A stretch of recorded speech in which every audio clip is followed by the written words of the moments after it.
প্রিয় অনার্স দ্বিতীয় বর্ষের শিক্ষার্থী বন্ধুরা, কেমন আছো সবাই? আশা করি সবাই অনেক ভালো আছো। তো থাম্বনেল দেখে বুঝতে পারছো এই ভিডিওতে আমি ধ্রুপদী সমাজচিন্তা সাবজেক্টের ক ও খ বিভাগের জন্য গুরুত্বপূর্ণ সংক্ষিপ্ত প্রশ্ন ও বোর্ড প্রশ্ন তোমাদের কাছে শেয়ার করব। আশা করি ভিডিওটি তোমাদের উপকারে আসবে। তো চলো আমরা শুরু করি। তো ক বিভাগের জন্য তোমরা বিগত সালের প্রশ্নগুলো দেখে নেবে, সেগুলো পড়লেই তোমাদের কমন আসবে। তো চলো আমরা এখন খ বিভাগের সংক্ষিপ্ত প্রশ্নগুলো দেখে নেই। প্রথম যে প্রশ্নটি হচ্ছে সেটি হচ্ছে প্লেটোর আদর্শ রাষ্ট্র কি? এরপর প্লেটোর মতে ন্যায় বিচার কি? প্লেটোর আদর্শ রাষ্ট্রের অভিভাবক শ্রেণীর কার্যাবলী কি? এরিস্টটলের দাসপ্রথা সম্পর্কে লেখো। এরিস্টটলের মতে বিপ্লবের কারণগুলো কি? পার্থিব রাষ্ট্র ও বিধাতার রাষ্ট্রের মধ্যে পার্থক্য নিরূপণ করো। সেন্ট অগাস্টিনের দৃষ্টিতে বিধাতা রাষ্ট্রের বর্ণনা দাও। কৌটিল্যের কূটনীতি সংক্ষেপে বর্ণনা করো। পাণ্ডিত্যবাদ কি? অ্যাকুইনাসের মতে আইনের শ্রেণীবিভাগ সংক্ষেপে লেখো। অ্যাকুইনাসের মতে প্রাকৃতিক আইন কি? ইবনে খালদুনের আশাবিয়া প্রত্যয়টি ব্যাখ্যা করো। ধর্ম ও নৈতিকতা সম্পর্কে ম্যাকিয়াভেলির মনোভাব আলোচনা করো। শাসকের গুণাবলী সম্পর্কে ম্যাকিয়াভেলির ধারণা লেখো। মানব প্রকৃতি সম্পর্কে ম্যাকিয়াভেলির ধারণা বর্ণনা করো। টমাস হবসের প্রকৃতি রাজ্য সম্পর্কে লেখো।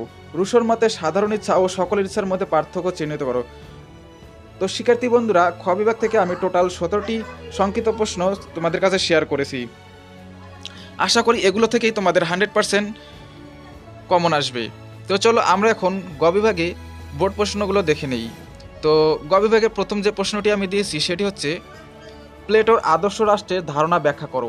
প্লেটোর সাম্যবাদের সাথে আধুনিক সাম্যবাদের পার্থক্য নিরূপণ করো। প্লেটোর ন্যায় বিচার তত্ত্ব পর্যালোচনা করো। মধ্যবিত্ত শ্রেণী দ্বারা পরিচালিত সরকারই সর্বোত্তম সরকার। এরিস্টটলের মতানুসারে উক্তিটি বিশ্লেষণ করো। এরিস্টটলের বিপ্লব তত্ত্বটি পর্যালোচনা করো। সেন্ট অগাস্টিনের সিটি অব গড প্রত্যয়টি ব্যাখ্যা করো। কৌটিল্যের প্রশাসন সম্পর্কে লিখো। সমাজচিন্তার কৌটিল্যের অবদান ব্যাখ্যা করো। তো শিক্ষার্থী বন্ধুরা, গ বিভাগ থেকে আমি 19টি ব্রড প্রশ্ন দিয়েছি। তো চাইলে তোমরা স্ক্রিনশট নিয়ে রাখতে পারো। আর হ্যাঁ শিক্ষার্থী বন্ধুরা, ভিডিওটি ভালো লাগলে অবশ্যই একটি লাইক করবে এবং কমেন্ট করবে এবং চ্যানেলটিকে সাবস্ক্রাইব করে পাশে থাকবে। আর তোমরা যারা এই সাজেশনটির পিডিএফ নিতে চাও তারা দ্রুত আমাকে কমেন্ট করে জানাবে। কমেন্টে তোমাদের ইমেল দেবে, আমি ইমেলে পিডিএফটি পাঠিয়ে দেব। দ্রুত করতে হবে, নাহলে কিন্তু আমার ফোন থেকে এই ফাইলটি হারিয়ে যেতে পারে।